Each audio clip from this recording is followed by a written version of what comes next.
So I'm Sarah Davies. I'm a postdoc in Carl Castillo's lab, and I started here in September last year.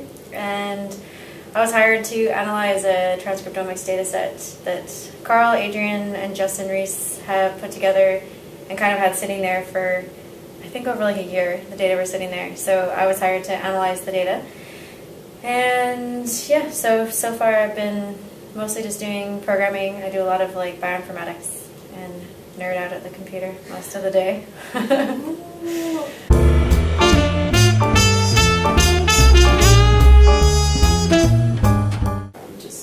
Yeah, so these were corals that Carl collected from Belize, and they were put in a common garden experiment testing various temperatures and PCO2 stressors, and then they were in there for 95 days, and then they collected the RNA, and then those RNA samples were sent to the high throughput sequencing facility, and the data come out of the machine like magic. Exactly, so I think it was like 1.5 billion sequences. So it was a huge learning curve. I thought I knew how to program until I came here, and then I was like, oh, just kidding.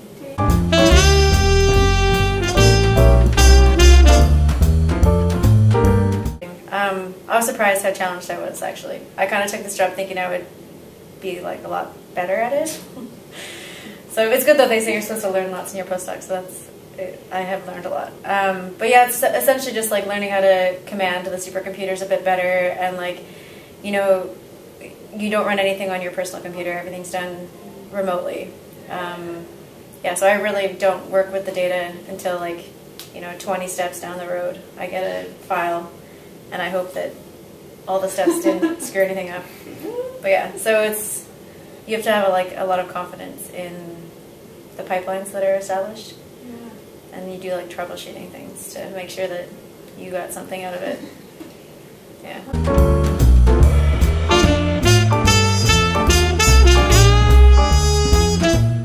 Funny. I feel like grad students treat you so differently, but I was just a grad student like so short ago, and the only difference is that like I have a degree, but like I don't feel any different.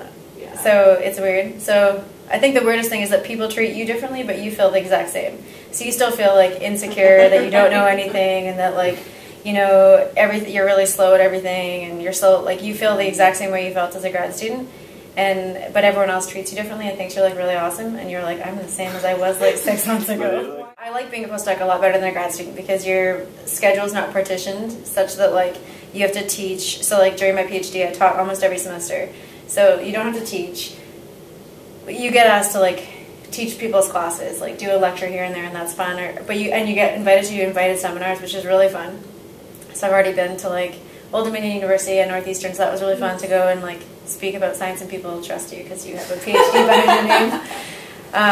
But yeah, other than that, like you have more freedom in your schedule, and I feel like you are more efficient at getting research done, but it's only just because you're not taking classes and you're not writing a dissertation, and you're not jumping through those committee meetings and all these like loopholes that you have to do to get a PhD, but you're still doing the same thing. You're still researching, but you're just spending more time doing it.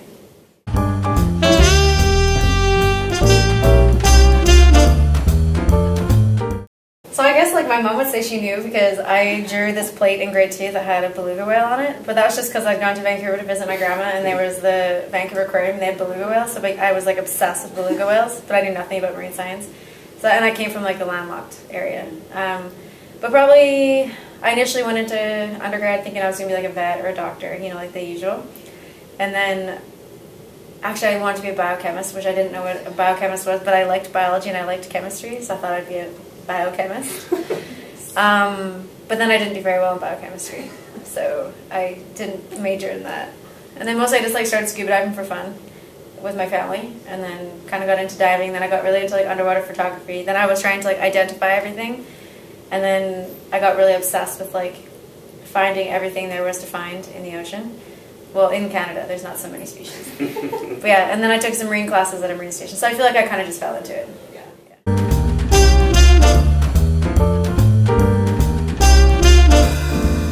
Like we did this in my old lab, we gave spirit animals to everyone, and the thing is that I had a Russian lab manager, and she's actually more of a honey badger than me. So my soccer friends know me as being the honey badger, but in lab I'm not the honey badger because it's all relative. So on a scale of like 0 to honey badger, I fall somewhere in the middle because I was in a Russian lab where the Russian lab manager was like such a honey badger. So they decided that I was, what are those little guys that live in Madagascar? No, they're really social. Meerkats. Yeah, I'm a meerkat. Okay. Yeah, because I like always am hanging out with humans, other humans. I like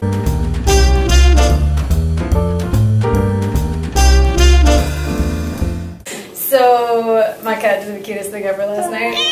So she's really obese, and we put them on a diet. So they're like really angry at us right now. And one of the orange cat has like lost a lot of weight, and the white cat is like the same size. So it's like the conservation of mass amongst cats. So my cats always together weigh 30 pounds, but like one cat is now 12 pounds, and the other cat is like just massive. But the massive one has decided that like sucking up to us is the best way to like make us give her more food, which we're not going to do, but she's still devastating. She came into bed last night, sat in between us, and went under the covers. And then this morning I found her, and then she was under the covers again. So now she's like into getting under the covers.